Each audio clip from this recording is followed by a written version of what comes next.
Another project that we're working on more recently is developing a communication strategy to communicate the very complex science associated with protecting and conserving the Great Barrier Reef.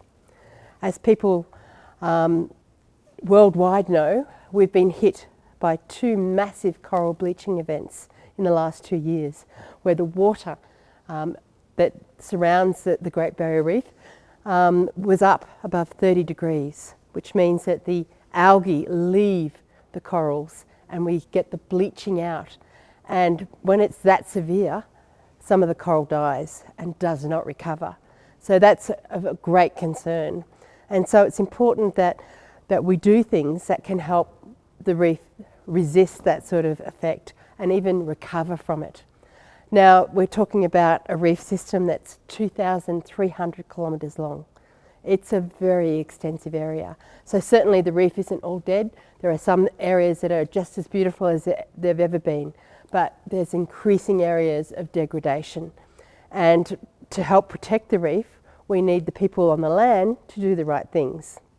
So for example, working with farmers, working with people in the towns to make sure that their actions means that the water flowing onto the reef stays clean. So we've come up with a number of different strategies to help communicate the science, the very complex science that's being produced about what's happening on the land, how that affects the reef, and then what's happening on the reef. Thirdly, we also work with visitor centres and museums and other things to produce interactives for children.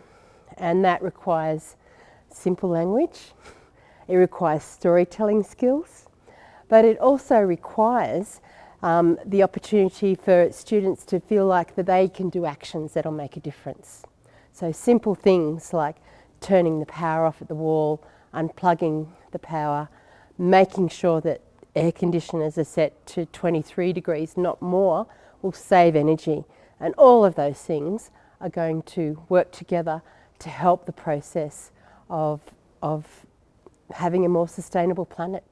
And that's what makes me passionate, is about creating a change. And I think as a science communication practitioner, you can create change. You can create differences in people's lives. And that's why I do what it is that I do.